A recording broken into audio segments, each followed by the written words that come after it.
Taking care of Kate is your job. Huh? I'll do it, but shouldn't you help out too? You are both girls, so you should be the one to do it.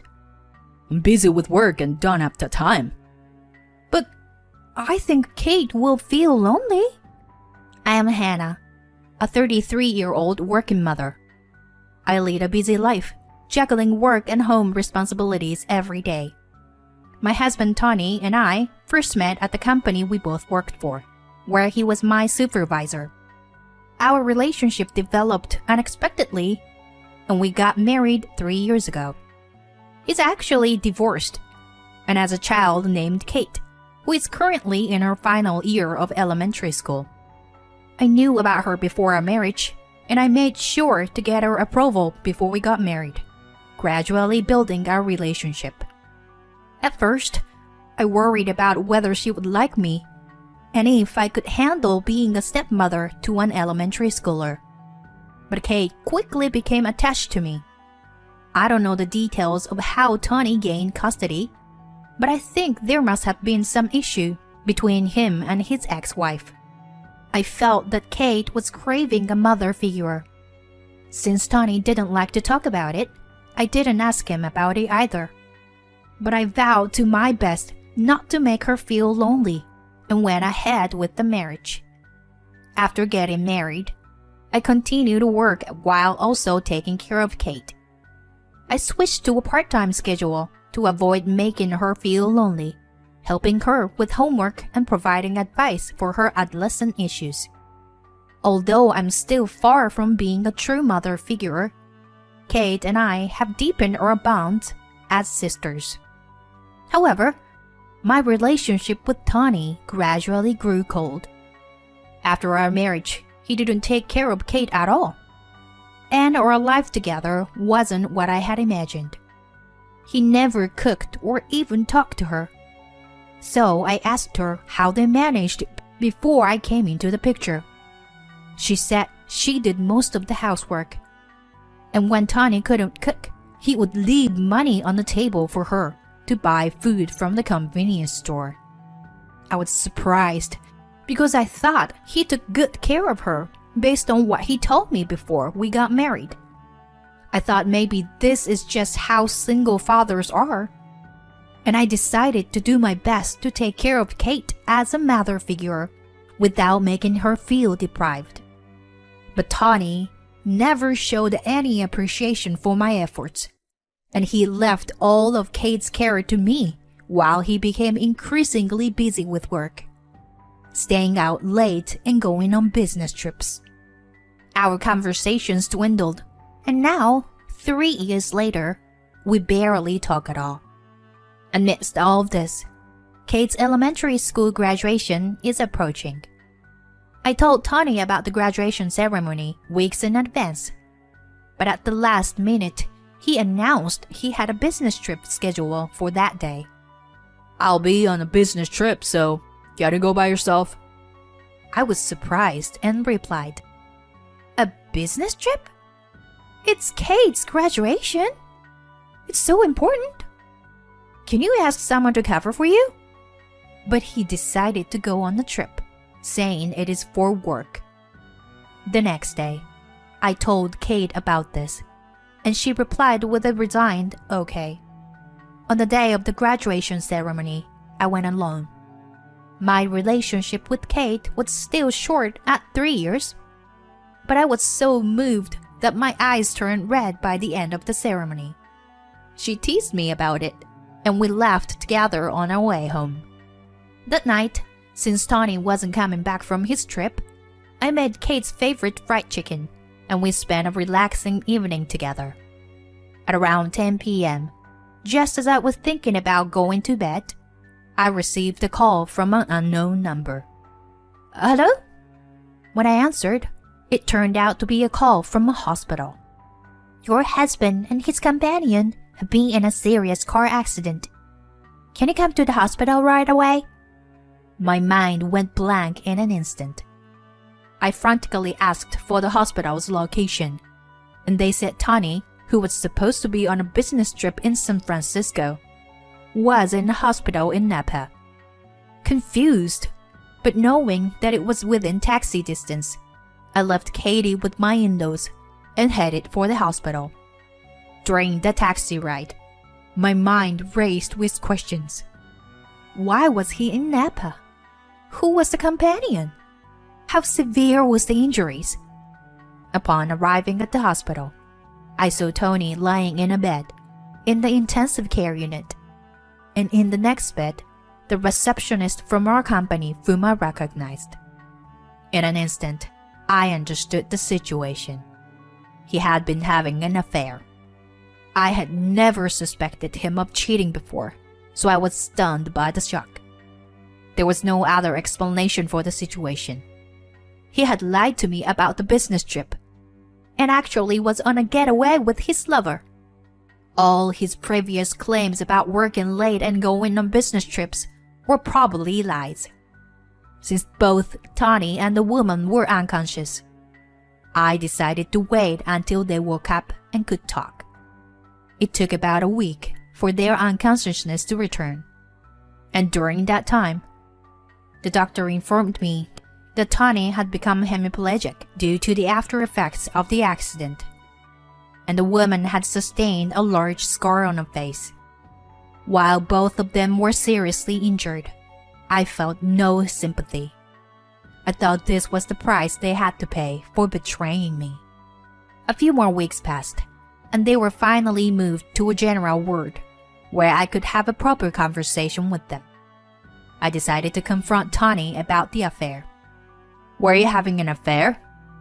That woman is the receptionist from our company, right? To my surprise, he denied it. No, it's not like that.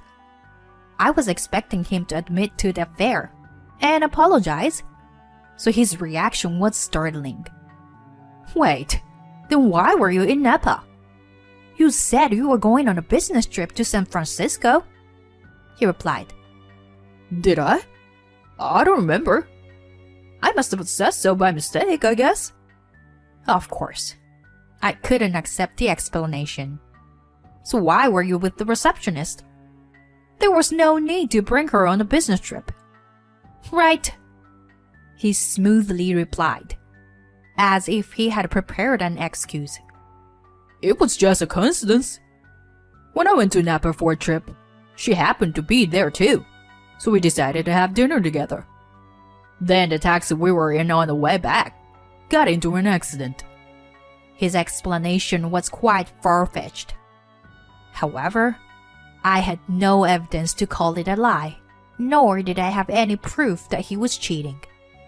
No matter how much I pressed him about the affair, he refused to admit it, and instead seemed to be doubling down on his denial. I was dumbfounded. He must know that his excuse is hard to believe. However, he won't admit to anything unless there is evidence. Frustrated, I told him, "If you won't tell me the truth, I can't continue our marriage." I thought I would consider it if you admitted and apologized. I told him that I was prepared for a divorce. Then his face turned angry. You are a heartless woman. Or are you planning to abandon your husband now that he is paralyzed? He attacked me as if I were a bad guy. I couldn't say anything and just stood there. He continued, I'll tell everyone at work. They will all look down on you when they find out what a terrible person you are. It seemed like he was threatening me, and I thought that if I insisted on a divorce now, it would put me at a disadvantage. So I decided to hold off the divorce for the time being. I could gather evidence of his affair and then confront him with it. Since I no longer had any love for him, I decided to continue our marriage as a preparation period to secure favorable divorce terms. All right, you really weren't cheating. I believe you, he smirked and said. You're my wife, so take care of me for the rest of your life. I shuddered at his smug expression. I had to gather evidence as soon as possible and finalize the divorce, or I would be forced to take care of this man for the rest of my life. With these thoughts, I brought him home after he was discharged from the hospital, and our life of reluctantly providing care began. He is still in rehabilitation, so he is considered on a leave of absence. Our company has good welfare benefits, so they are letting him take a leave of absence without firing him, allowing him to return once he's recovered. On the other hand, the woman he was with had some scars on her face, but no lasting after effects, and she has already been discharged from the hospital and returned to work. She is working as if nothing had happened regarding her alleged affair with him. I see her every day when I go to the office, and she greets me with a cheerful smile without showing any remorse. Both of them continue to deny the affair and maintain that their meeting was a coincidence, and they just happened to be in the accident together. When I see her enjoying herself without any care, anger wells up inside me, but I hold it in. Once I gather evidence, I can divorce him and hold her accountable as well. Until then, I have no choice but to endure. Although I have decided to divorce him, I am worried about Kate. Her father, Tony, is now paralyzed on one side of his body. He can't take a bath or go to the toilet without assistance. It's difficult for him to cook and do laundry on his own since he is basically living in a wheelchair. If I divorce him, Kate will have to take care of him. I can't let my precious daughter do that. To prevent that, I decided to ask my in-laws to help with caregiving as soon as possible. I was hesitant to ask the elderly couple to take care of Tony, but they love him dearly and were willing to help. I thought that with their help, Kate's burden would be significantly reduced. Although they knew the circumstances behind Tony's severe injury, they believed his explanation and thought that he had no relationship with the woman and that it was just a business trip. Naturally, they didn't express gratitude for my caregiving and instead complained about how I was doing it wrong. I was exhausted every day from work, caregiving, and taking care of Kate. This lifestyle continued for half a year. During that time, I had been gathering evidence of Tony's affair, but the two of them were cautious and didn't leave any traces. Even when I secretly checked his phone, there were no conversations left. None of his colleagues at work knew about their affair, and I was at a loss. Just when I began to think that maybe he wasn't having an affair after all, I received a call from a certain person. After hearing that person's story, the situation changed dramatically. From there, his lies unraveled one after another. After gathering all the evidence, I decided to have a talk with Tony and my in-laws. I have something to discuss, Tony. I'd like your parents to listen as well. When I started the conversation, he looked annoyed and said, "What? I'm not feeling well, so I'd like to finish this quickly. It's so inconvenient with this body. Your caregiving isn't great either." He never forgot to make sarcastic comments like that to me. But today, I didn't care about such remarks. "Please, divorce me," I said, thrusting the divorce papers at him. He laughed and said,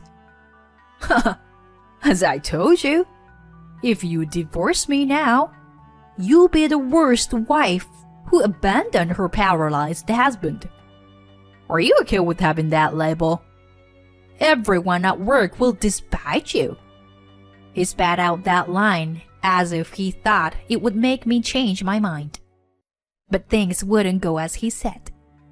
I had invited a certain person for this day. "Mandy, please come in." The person who entered the living room was his ex-wife, Mandy. She was the one who had contacted me a few weeks before. Apparently, she had asked Kate for my contact information and had reached out to me to share some crucial information. She told me everything. It seems you were cheating on her with that woman, even while you were married to her. You've been continuing the relationship, haven't you? I said. And his face, as well as his parents, turned pale, and they fell silent. What I heard from Mandy was that Tony had cheated on her with that woman even during his previous marriage. Mandy confronted him and pushed for divorce, but he refused. She wanted to divorce him but couldn't, and he even began to mentally abuse her, causing her mental health to deteriorate. While she was recuperating at her parents' house, he filed for divorce on his own and took custody of Kate, citing Mandy's mental state. Mandy had been begging Tony to return Kate to her, but he thought being a single father would make him more attractive, so he treated her like an accessory and refused to let her go. And I was deceived by him and ended up marrying him. Of course, his relationship with that woman continued even after our marriage, and I was living a married life without knowing anything. Mandy's mental state improved after the divorce, and she now lives a normal life without any issues. She had been investigating his downfall to get Kate back from him.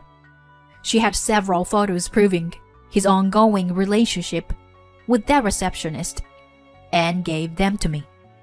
I got hold of those photos as evidence, so I decided to confront him about the divorce today. These photos are the evidence. Mandy took them.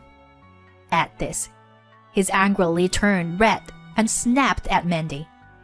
Are you meddling? Are you stalking me? Do you still have feelings for me? You're disgusting.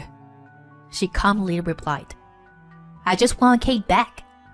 You're too busy playing with this woman and not taking care of Kate at all. Please return her to me quickly. But he refused, saying, I won't let her go. Having her around raises my reputation at work and makes me more attractive to women. I asked him, then why did you marry me? If you want to be popular with women, you don't need to get married. He then spewed out the most despicable words. You are a housekeeper. I just wanted you to do housework and take care of Kate. That way, I'm free, and I can play with her too. She doesn't like kids, so she won't play with me if I have a child. I was speechless at his utterly disgusting thoughts, as I didn't think he could be such a low person. Mandy and I looked at him with contempt, and his parents anxiously said, Don't blame Tony. He's currently half paralyzed. It's terrible to gang up on him. When his mother said this, Mandy looked at her coldly and said, You knew about his affairs too. You defended him even though you knew. You are also responsible for driving me to the edge mentally. In fact, his parents knew about his infidelity. They had been protecting him while keeping silent about his affair with the same woman during both Mandy's and my marriages. I have heard this from Mandy, so I called them here today. After talking up to that point, I pushed the divorce papers at Tony again. You'll divorce me, right? You were the one who cheated, and you married me intending to use me. I'll make you pay a lot of consolation money. He hung his head and didn't say anything. There is no way he can deny it with the photos as evidence. I made him sign the divorce papers and left his parents' house with Mandy. He and his parents reluctantly agreed to the divorce and tried to reconcile us, but I had no intention of doing so. On our way out, I told his parents, Please take care of your precious son for the rest of your lives. They looked at me with despair, but it was their own doing. I felt relieved after saying what I wanted to say. After that, Mandy was able to regain custody of Kate through the proper legal procedures. I am grateful that Kate gave Mandy my contact information at that time. And even now, I occasionally maintain a friendly relationship with Kate as a neighborly older sister figure. Mandy looks happy and lively now that she has Kate back in her life. On the other hand, my divorce with Tony was finalized. I was able to claim and receive a lump sum payment for alimony for both him and his mistress. It was revealed to his company that he had been having an affair, which led to the dismissal of the woman. Tony, who had been on leave at the time, had falsely claimed to be on a business trip while going on a vacation with the female employee, which led him to being forced to resign voluntarily, eventually leaving his job. I have continued work at the same company ever since. My colleagues have all sympathized with me and encouraged me. Having had enough of men for now, I plan to focus on my work for a while. Next time, I want to work on improving myself so that I can meet a sincere man.